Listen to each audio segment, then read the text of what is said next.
You are Locked On Giants Postcast, part of Locked On Sports San Francisco on the Locked On Podcast Network. Your team every day. Yo, what's up, everyone? Welcome back to the Locked On Giants Postcast. I'm your host, Eric Triple E Engel. You may know me as the former producer for the Murph and Mac Morning Show on KMBR 680. And today, the Giants are now officially reeling on the road after dropping their third consecutive matchup in Philadelphia, falling today to the Phillies 5-4. There were plenty of chances, a seventh inning, eighth inning, but the Giants could not climb out of that hole that they dug themselves early in this game after a subpar Logan Webb start, the second consecutive subpar Logan Webb start for the Giants. We will break it all down, but first I want to thank all of you for watching us on the Locked On Sports San Francisco channel. Sorry, I almost said the old channel name, Locked On Sports San Francisco channel. Please hit that subscribe button right now. And if you're getting us on the Locked On Giants podcast feed, appreciate you tuning in there. However you're getting the show, we appreciate it. And make sure to check out the Locked On Giants daily show for more and in-depth coverage. Ben Kaspick does a great job. Today's show is sponsored by Monopoly Go. Timeout. We got to talk more about Monopoly Go. This fast-paced game lets you team up with friends for tournaments to unlock awesome prizes like unique stickers for trading, cool playing pieces, and hilarious emojis for taunting your friends. So download Monopoly Go, now free on Google Play or the App Store. Game on. So today, the Giants, they dug themselves an early hole, as I just said, very deep early on. The Giants actually, before I get into that, the Giants jumped out to an early lead before the Phillies responded. They actually took a 1-0 lead in the top of the first. That feels like forever ago. It's a rare sight to see. The Giants don't score a lot of first inning runs, and Lamont Wade Jr. scored after Michael Conforto doubled. He's had a lot of success over his career in Philadelphia. He's spent a lot of years with the Mets, and this is a guy who has really torn the cover off the ball in his time at Citizens Bank Park. He's really played a lot of games there. He had okay series so far coming into this one, but today Conforto really swung the bat well for the Giants. And in his career, he has an 883 OPS with 20 doubles, 23 bombs, and 73 RBIs against the Phillies. That's 102 games. And again, most of that comes while he was with New York Mets. The 73 career RBIs against the Phillies is one of the most among all active players, only trails Freddie Freeman and Marcell Ozuna. And in Citizens Bank Park, Conforto is very comfortable, has a 281, 353, 552 slash line with a 906 OPS. He's really, the extra base hits come with ease relatively for Michael Conforto. And we saw that again today with a double from him, a triple from him later in this game. He was really swinging the bat well. And so was Tyro. Tyro also hitting a bomb in this one that it felt kind of meaningless at the time, turned out not to be meaningless at all. And the Giants were right in this one at the end. And like I said, the early deficit was just too much to overcome. And the reason they were in that early deficit is a lot of walks and a lot of errors. And this has been a theme for the Giants on this road trip. In the bottom of the second, Alec Baum reaches on a throwing error by Nick Ahmed, who Nick Ahmed has not had a very good road trip, man.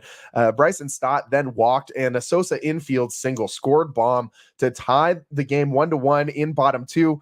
Bottom three, after Kyle Schwarber walk and a Real Muto single, put Harper up with 2 on, and he hit a 410-foot bomb, his 7th of the season, 107 miles per hour off the bat, give the Phillies a 4-1 lead. That 3-run bomb really felt like the difference, because so far this season, the Giants are absolutely terrible when they surrender more than 4 runs, 4 or more runs. The Giants, you might as well put a fork in them at that point.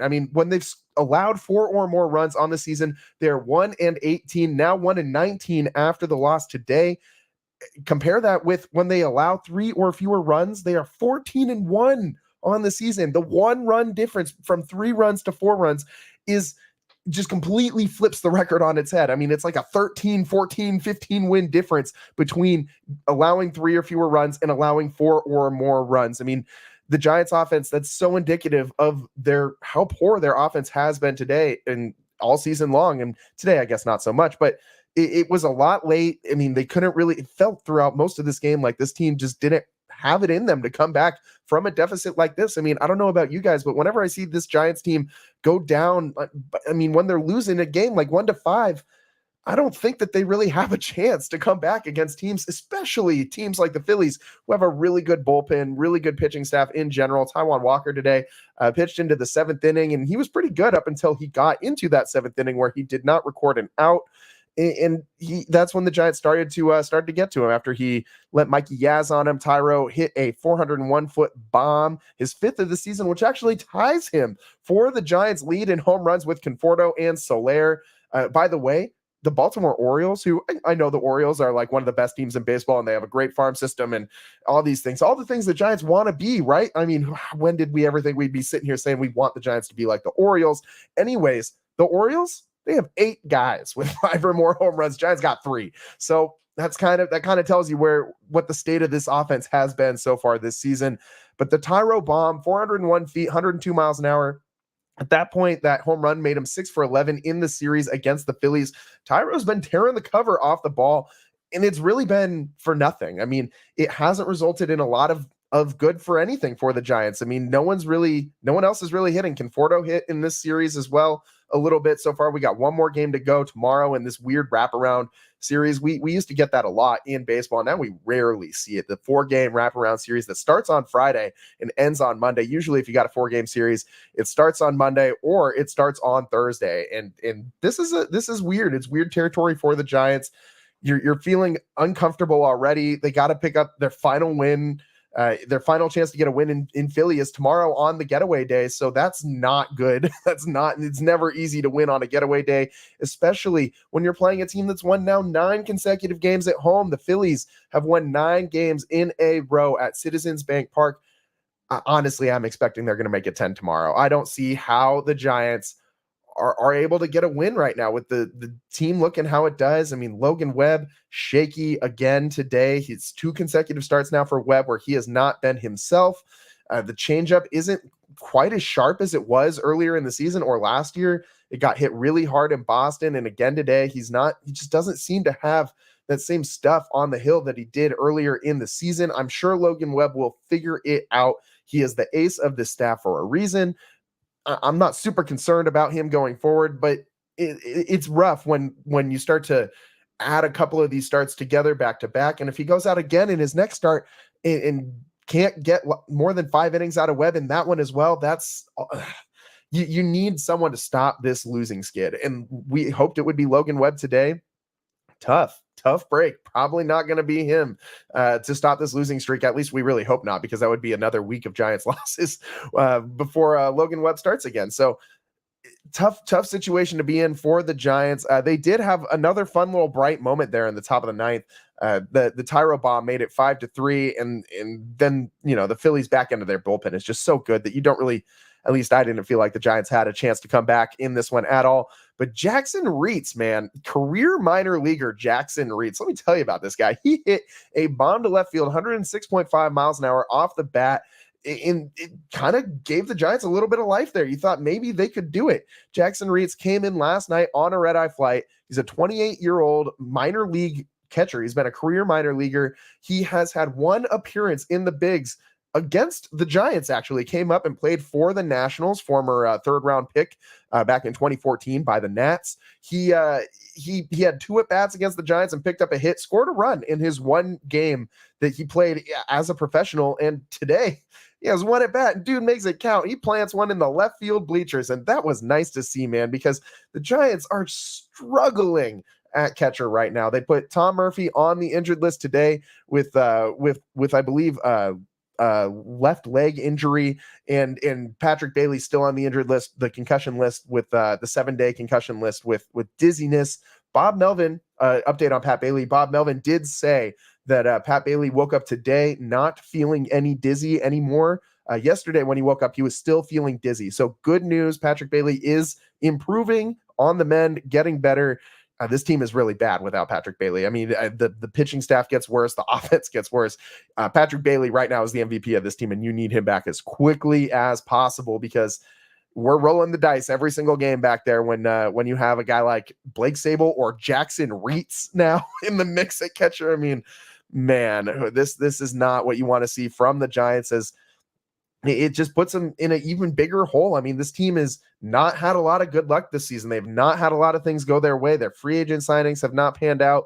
They've been on the wrong side of a lot of, like, you look at their advanced metrics, they're hitting the ball really hard. Like, their BABIP is really, really, really low for what their expected batting average is on balls in play. They're just tearing the cover off of it. The ball's just finding gloves. I mean, look at Jung-Hoo Lee's series that he's had. This whole road trip, really. I mean, back in Boston, he was tearing the cover off the ball. He's been hitting well in Philly. The ball just keeps seeming to find a glove every single time it comes off of his bat. And the rest of the Giants have been pretty unlucky as well. Yes, I know Soler has struggled. Yes, I know Chapman has struggled. There's a reason Soler was on the bench today. I guess Bob Melvin listened to the Locked On Giants postcast yesterday. I'm kidding. I know Bob Melvin does not tune into the show. But however, he is kind of thinking in lockstep with us. I mean, Soler has struggled so much. I don't know how you keep Wilmer Flores on the bench when you have a guy like that who could be your DH every day. And Wilmer, obviously, the Giants used him strategically last year. It platooned him, only used him in plus situations where he had the lefty-righty advantage. But it's not, I feel like at this point, you just got to let Wilmer go out there and hit. I mean, it's not rocket science to look at Soler's swing and say, this guy doesn't have it right now. He can't hit the ball off the barrel of the bat at all. Again, I said it yesterday, I'll say it again. Soler looks like, when he's out there, like me trying to find my swing in slow pitch softball. And that should never be a comparison that we make as Eric Triple E Engel to Jorge Soler in the batter's box. That should never be a comparison anyone ever makes, ever.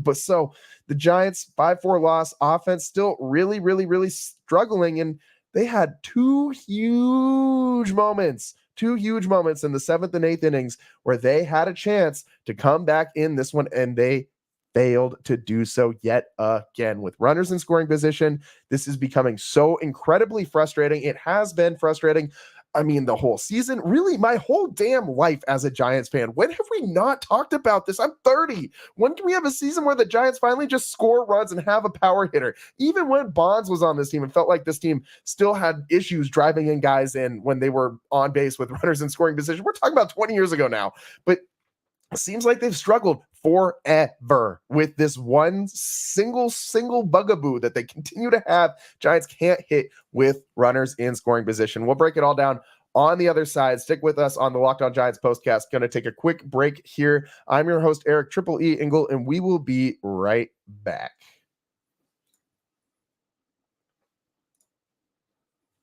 Are you struggling to close deals? B2B selling is tougher than ever, and that's why I want to tell you about LinkedIn Sales Navigator.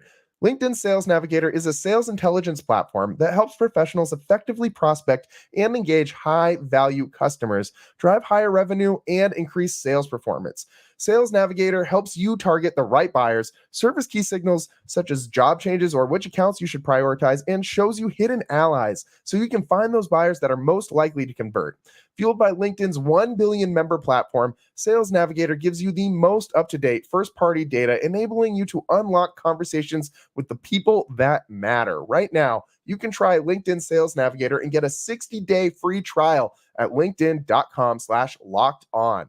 That's linkedin.com/lockedon for a 60-day free trial. Let LinkedIn Sales Navigator help you sell like a superstar today. Just go to linkedin.com/lockedon to get started. And today's show is also brought to you by Monopoly Go. All right, time out. We got to pause here to talk more about Monopoly Go. I know what you're saying. Flag on the play. You already talked about that. But there is just so much good stuff in this game. In Monopoly Go, you can team up with friends for timed tournaments where you work together to build up each other's boards. The more you win together, the more awesome prizes you unlock. And there's so much to get. Unique stickers that you can trade with friends to complete albums for big prizes. Cool new playing pieces to travel the boards with, hilarious emojis for taunting friends when you smash their buildings or heist their vaults. Plus, Monopoly Go feels new and exciting every day, with constantly changing tournaments and challenges. A ton include their own unique minigames like digging for treasure or a robot pachinko machine. And there's always new timed events that will help you win big, like massive multipliers for everything you win or rent frenzies. There's always something fun to discover in Monopoly Go. So get off the bench and go download it now for free on Google Play or the App Store. Game on.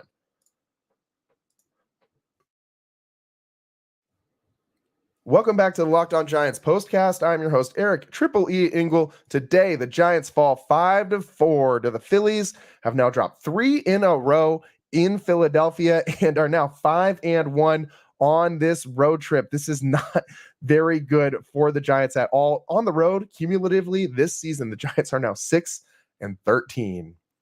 Not good, man. Not good at all.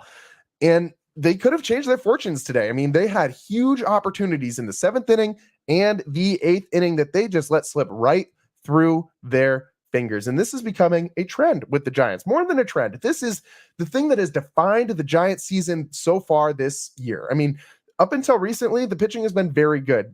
This month, whatever reason, the calendar turned over. Giants starting pitchers just seem to fall off a cliff. That's a topic for another day. But I mean, it is only the 5th day of May, so we're going to give some time for that to turn around. But man, it has not been a good first week of May for Giants starters.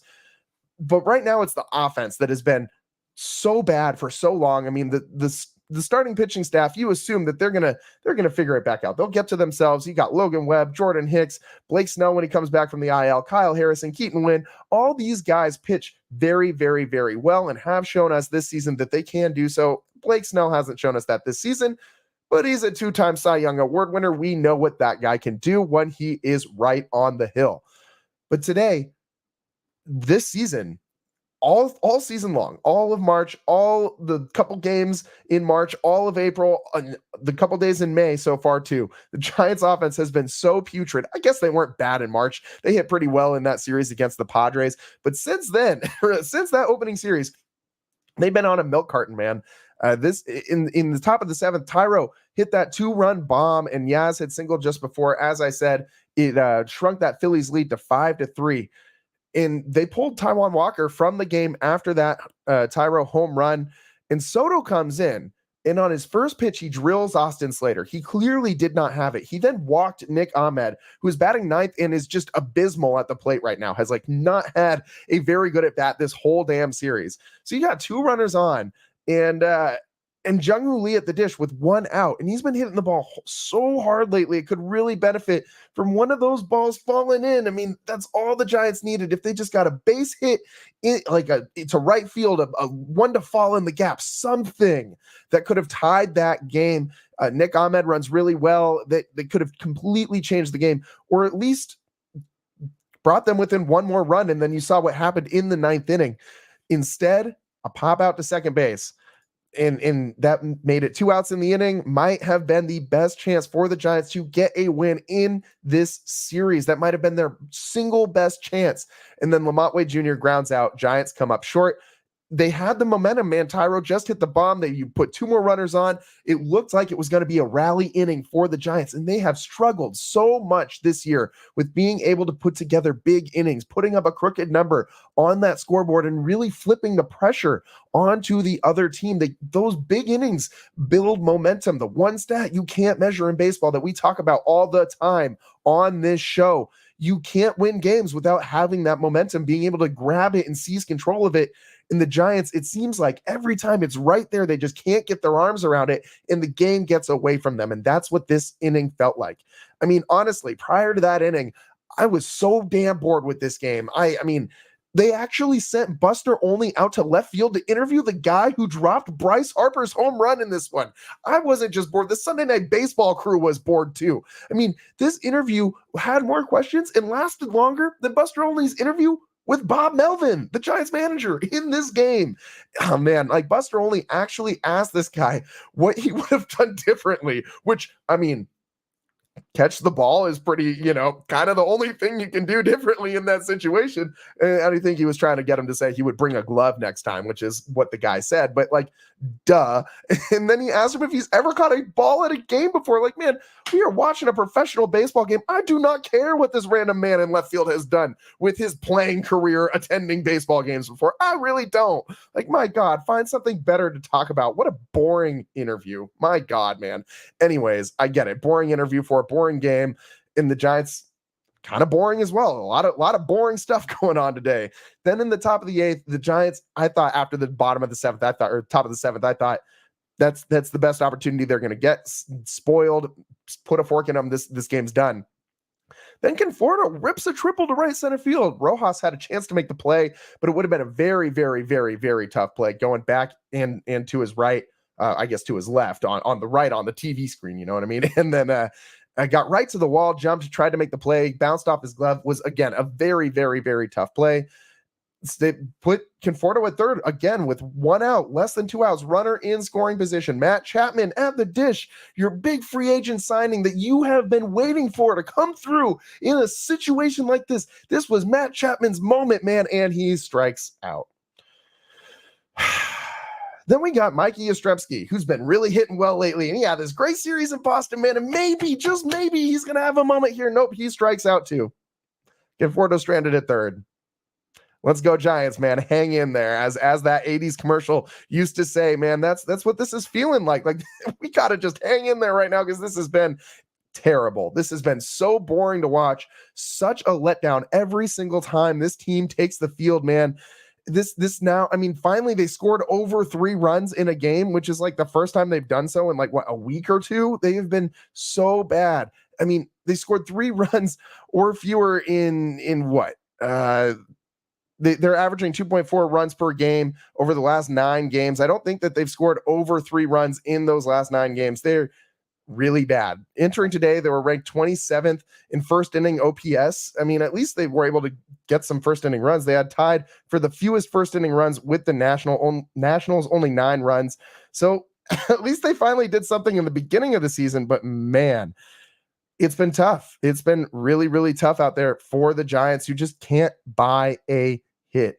And we can continue to look at all of the Giants record stats, like what's their record when they do insert stat here. So, I mean, there's so much telling stuff in those kinds of stats. I think, like, when they allow 3 or fewer runs, 14-1 on the season. When they allow 5 or more runs, or 4 or more runs, 1-18. It's so disheartening when a team can't score that you just feel like you're in this insurmountable, like, hole that you can't dig yourself out of, no matter how hard you try, no matter how great of an offensive game that this team's going to have. I don't think they can do it, man. Like, tonight felt like one of their better games at the plate. Like, they scored in the beginning of this game. They were able to score at the end of the game. Yes, they did strike out 10 times. That's 11 times, actually. I missed one there.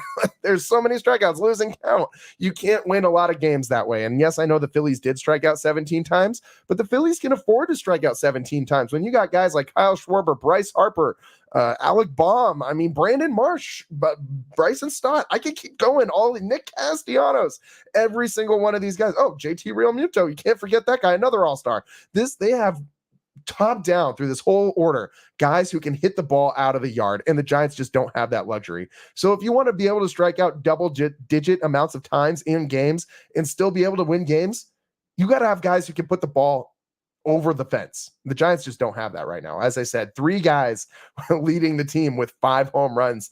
The Orioles have 8 guys with 5 or more. So the Giants just in a bad way right now, man. Really, really in a bad way.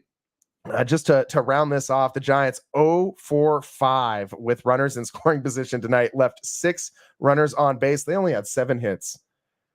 Tough. We got more to break down. We got to talk about Logan Webb's no good, very bad day on the other side. Not a whole lot of positivity on this Locked On Giants postcast today. I'm sorry, guys. I always try to bring you guys a little positive silver lining. Today, I'm just not feeling it, man. These Giants have been so hard to watch lately. This road trip has just made me want to turn the TV off every single time we get to like the 3rd inning, and that's bad, man. That's bad. Stick with us on the Locked On Giants postcast. We got more issues to talk about on the other side. Logan Webb's no good, very bad day. I am your host, Eric Triple E Engel. We will be right back. Let's get straight to the point. You want to grow your portfolio to deal with the rising cost of inflation, to pay off your debt or your mortgage, pretty much anything standing in the way of you and financial freedom, right? Well, with Yahoo Finance, you can get access to the news, data, and tools that you need in order to reach that level of financial freedom. For more than 25 years, Yahoo Finance has been the brand behind every great investor. Whether you're a seasoned investor or are looking for extra guidance, Yahoo Finance gives you all the tools and data you need in one place. They're the #1 finance destination, producing a holistic look at the financial news cycle, including breaking news, original editorial perspectives, and analyst rankings, independent research, customizable charts, and so much more. Securely link your brokerage accounts for a unified view of your wealth, including 401k and other investments. A comprehensive perspective is what sets apart great investors, and it's how Yahoo Finance ensures that you have the insight to look at your wealth in its entirety. With the community of over 90 million users each month, their regular strength is helping you on your way to financial success. For comprehensive financial news and analysis, visit the brand behind every great investor, yahoofinance.com, the number one financial destination, yahoofinance.com. That's yahoofinance.com.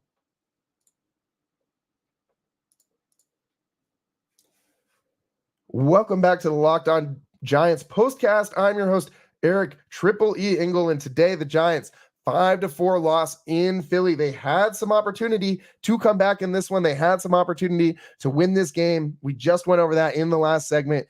Again, coming up short, over 5 with runners in scoring position, and that's tough, man. That's tough. And Logan Webb was on the hill today. The Giants really could have used a vintage Logan Webb outing. We've seen a couple starts this year. I mean, he had that 19 inning scoreless streak. Logan Webb's been really, really, really good this season when you look at the season as a whole. But I am a little concerned because the changeup has not been good lately, man. Not been good. I don't have specific stats from the changeup on today's game.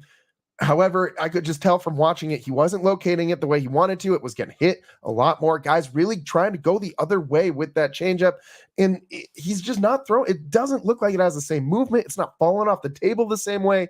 And Webb really used that pitch all the time last year. It's his most thrown pitch this season as well. I mean, Logan Webb, according to StatCast, throws that pitch 39% of the time, and it's just not been the same pitch for him as it was in prior years. I mean, at least these last 2 starts, Logan Webb in Boston got kind of shelled a little bit, and for Logan Webb version of shelled in Boston. I mean, against Boston, he gave up 7 hits on the changeup, only recorded 5 outs with that changeup, and they were 7 for 11 in at-bats that ended with the changeup on that Tuesday start. That's a lot of hits, man, given up off of one pitch, especially when that's your out pitch, your number one pitch in your arsenal.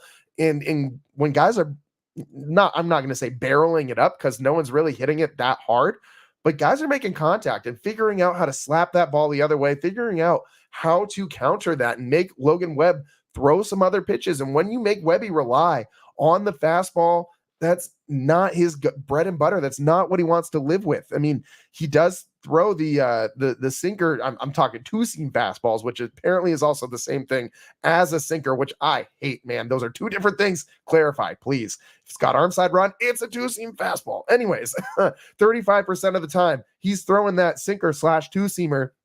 And when he's got to bump that up or the usage of the sweeper, that doesn't help him at all on the mound. He needs that changeup to be effective. It is his best pitch as a pitcher. It has been since he got to the bigs. Helps him get all those ground ball outs. That sinker / 2-seamer with the changeup combo is lethal in getting ground outs. And we just haven't seen that from Webby as much lately today. 98 pitches for him today, only 59 strikes. I feel like we're saying this a lot lately. Giant starters really having a hard time throwing strikes. He only had 4 ground outs. Feel like we're talking Keaton Wynn, man. This is the exact same thing that Keaton Wynn did yesterday. Only 4 ground outs, couldn't last very long in the game. I know Webb lasted longer than 1 inning, but 98 pitches, couldn't really get a whole lot out of it. I mean, I guess this feels also like the Jordan Hicks start. All these guys kind of feel like they're doing the same thing right now, which is all kind of slumping a little bit. I mean, you can't expect these guys to keep revving with the engines as hot as they were early in the season. They're going to come back to earth a little bit. This offense needs to, please, for the love of God, score 4 runs or more and start getting these guys some help on the mound. Logan Webb, 4 innings pitched, 6 hits, 5 runs, 4 earned runs, 2 walks, 6 strikeouts, and of course that 3-run bomb to Bryce Harper, which really was the difference in this one. But that's what happens when you play the Phillies. You got home run threats all up and down this lineup. They're going to run into one eventually. So The Giants can't pull it out in Philly. They got one more shot tomorrow to avoid the sweep. This is the same situation they were in Boston. You don't want 2 series in a row to go like this. That goes without saying. This is tough, man. Giants free falling behind the Dodgers in the standings. Now 7.5 back of the Dodgers. I know it's May, but you really can't be falling double-digit games behind a team like that this early on if you want to remain even remotely competitive. It's not like I think the Giants really have too great of a shot to win this division, especially with the Dodgers roster being what it is. But man, falling nearly 10 games back behind the damn Dodgers this early on is just a gut punch, man. It's disheartening. It's tough. This Giants team is pretty putrid right now, man. And they have one more opportunity to win in Philly before heading to Colorado. And I'm not feeling really good about it. The Phillies have won 9 in a row at Citizens Bank Park. I think tomorrow the Giants get swept in a 4-game series, which is not great, to say the least. We'll see if they can turn it around. Maybe, like we said in the beginning of the show, Tyro's been doing pretty well. So maybe Tyro can just will the Giants to victory all on his own. We'll see. Tune in tomorrow as the Giants wrap up their series in Philly. We'll come to you live right afterwards on the Locked On Giants postcast, as we always do. That about wraps it up for us. I'm your host, Eric Triple E Ingle. We will see you next time. Peace.